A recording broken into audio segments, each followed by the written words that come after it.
Thank you very much, Governor. Thank you very much to Ong Kwan for the invitation. I'm on a possibly ropey internet connection, so let's hope the force is with us.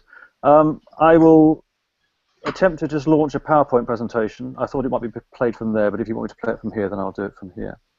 1 second.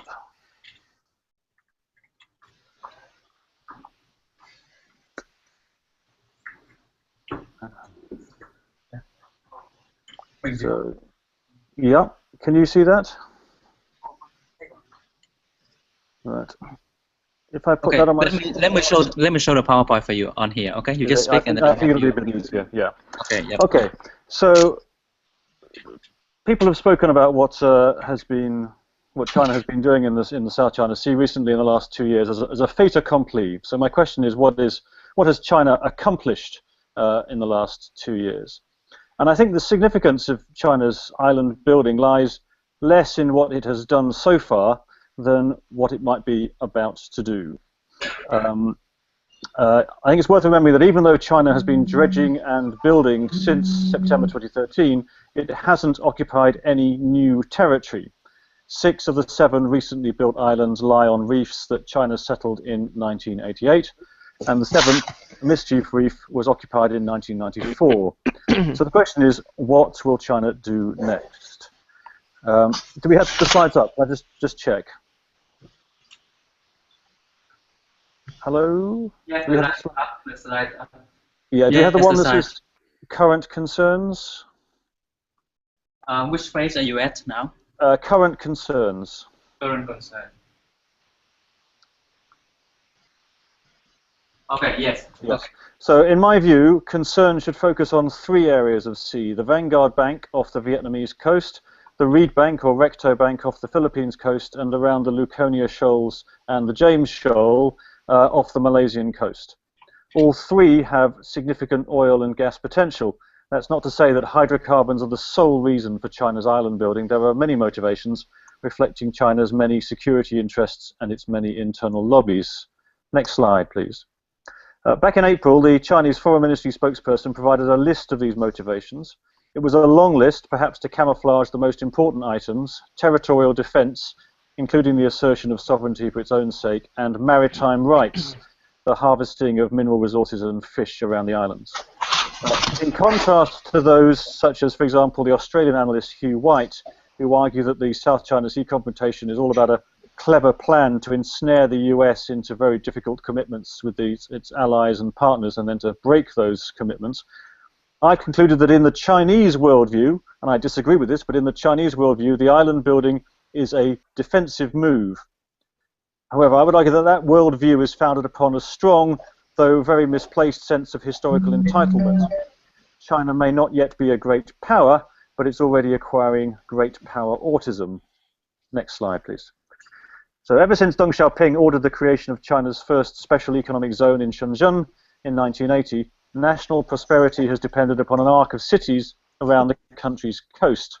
The Communist Party leadership fears intervention against these cities and ports by the United States, either as a direct move against its rule or perhaps within the context of a Taiwan crisis. The new islands, equipped with over-the-horizon radar, hypersonic anti-ship missiles and anti-submarine capabilities, would presumably form part of some kind of Chinese sea denial strategy to try and protect its coast. Next slide, please. Another reason is that China has been a net importer of food since 2007, and in turn 2 years ago it overtook the US as the world's largest oil importer. Foreign trade makes up 40% of GDP in China compared to less than 1/3 in the US, yet the country has no clear access to the open sea. The Chinese Communist Party doesn't appear to believe that free trade and the global commons are sufficient to deliver security. And I would suggest that the more that American officials or foreign affairs experts talk about offshore balancing, which is code really for starving China into submission in the event of a conflict, the more the Chinese military will make plans to try and make that more difficult.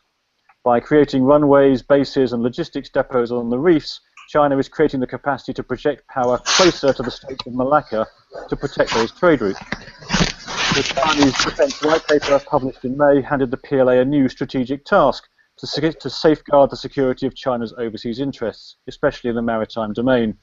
According to the white paper, the PLA Navy will gradually shift its focus from offshore waters defence to a combination of offshore waters defence with, quotes, open seas protection. Next slide, please. Another military reason may be the desire to construct in the South China Sea what submariners call a bastion, an area of relatively deep water in which ballistic missile submarines can hide. The Soviet Union turned the Sea of Okhotsk, northeast of Japan, into such a bastion during the Cold War. China's development of a large submarine base at Yulin on the southern tip of Hainan Island, combined with the recent constructions in the Spratly, suggest Beijing may have borrowed this idea. Next slide, please. On a regional level, China's island building is presumably intended to deter Southeast Asian claimants from exploiting the resources around the Spratlys. Shorter supply lines and reliable bases will enable more Coast Guard and naval vessels and aircraft to be on station. The extra radar and local deployment of patrol aircraft will facilitate greater maritime domain awareness. Next slide, please. Access to fisheries is important. As incomes rose in China between 1970 and 2010, the proportion of fish in the national diet quintupled to 25 kilos a year. As it gets richer, this number will presumably rise. Overfishing has forced crews to look further out to sea. In 1988, 90% of the Chinese fishing industry worked inshore, just close to the coast. By 2006, 60% of the catch in Guangzhou province was offshore. Trawlers received tens of thousands of dollars in grants to expand their capacity to fish further away from home. And hundreds, possibly even thousands of fishing boats from Hainan province received between $300 and $500 a day to go fishing in disputed waters. The next slide, please. And then there's oil and gas. Vietnam claims the Vanguard Bank and leased the hydrocarbon rights to Talisman, formerly of Canada, now part of Repsol. But in July 2014, the Chinese rights to sail into the same part of the sea were sold to Bright Oil, a Hong Kong-based company with strong connections to the Chinese political establishment. It's possible that this could be a prelude to renewed efforts by China to drill there once the supporting military and Coast Guard infrastructure is in place in the Spratlys. Next slide, please. Malaysia already has active oil production operations around the Luconia Shoals within its claimed exclusive economic zone off the coast of Borneo. However, in June this year, the Malaysian government revealed that a Chinese Coast Guard vessel had been anchored near the shoals for 2 years. China is also thought to regard the James Shoal area even closer to the Malaysian coast as also oil-rich. Next one. A tragicomic translation error in the 1930s resulted in Chinese schoolchildren being taught to this day that the James Shoal is the country's southernmost territory. In fact, there is no territory at the shoal. It's an underwater feature. Next slide. Currently, about a third of the electricity used on the main Philippine island of Luzon is generated by gas from the Malampaya field off Palawan. Philippine media reports suggest that Malampaya will run out within 10 years. However, there appears to be plenty of gas under the Reed Bank, which, although inside the Philippines' its claimed exclusive economic zone, is also well within the U-shaped line claimed by China. In March 2015, Forum Energy, London-listed but Philippine-controlled, revealed it had been denied permission by the Philippine government to drill on Reed Bank because of objections from China, and the company was forced to delist its shares from the London Stock Exchange. We can be reasonably sure that China will attempt to obstruct any attempt by the Philippines to drill in this area. Mischief Reef, with its new runway, is just 60 nautical miles away. It's easy to term these resource grabs as offensive moves, but from a Chinese perspective, I would argue that it's the Southeast Asian countries that are trespassing on Chinese historic territory. This is a Chinese argument, not mine. Asserting sea control in the Spratlys is, I would argue, in Beijing's view, all about defending national sovereignty and protecting maritime rights. Next slide, please. Now, I would argue that this view of history is nonsense. No government administered the islands until the 20th century. Chinese interest began in 1909, when in response to a Japanese merchant extracting guano from Pratas Island, the governor of Guangzhou province launched an expedition to the Paracels.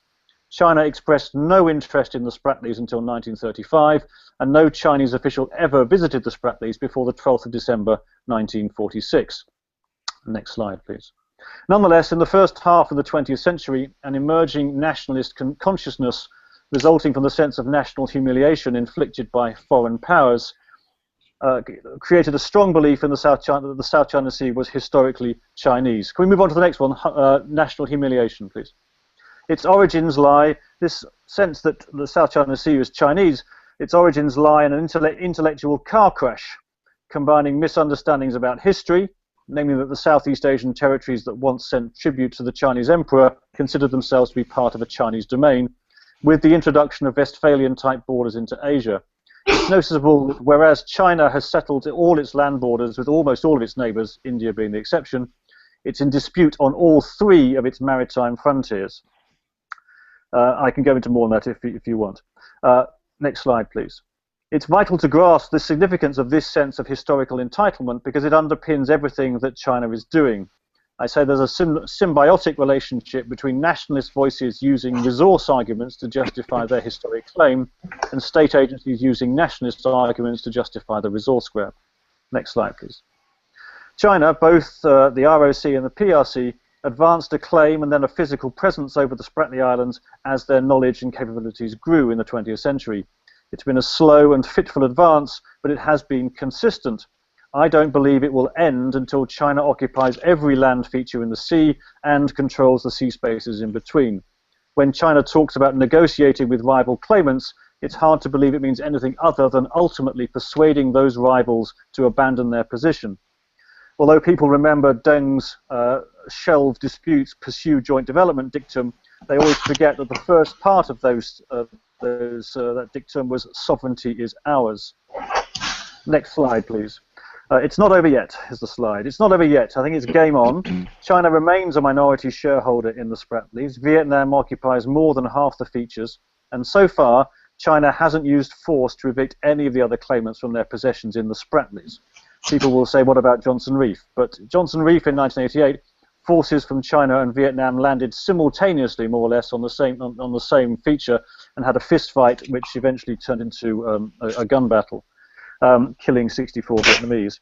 I would say the same is true on Scarborough Shoal. The Chinese haven't evicted any Philippine forces from the feature, closed off access. Just closed off access. It's a technical point, perhaps, but I think that it is significant. We need to unpack the Chinese term active defense here. In the South China Sea, it has come to mean waiting for a pretext to take offensive action. As I heard Major General Chen Zhou explain last year, win by striking only after the enemy has struck. Final slide, please, the one that says UNCLOS solution. But by sticking to its U-shaped line claim, despite the case being brought by the Philippines at the Permanent Court of Arbitration in The Hague, China is heading for direct conflict with the current norms of international law. It's not hard to see why it rejects a solution based upon UNCLOS. It would lose any hope of access to wide areas of sea. China would prefer an imaginative interpretation of customary international law that would recognize an historic claim to all the waters inside the U-shaped line. It seems Beijing no longer regards UNCLOS as a neutral arbiter of disputes, but rather as a partisan weapon being wielded to sever China from its historic rights. Some Western analysts have told me they believe the U-shaped line is just an opening gambit from which Beijing will negotiate a compromise. I think they're wrong. It is the destination towards which China is inexorably heading. That's the end of my paper.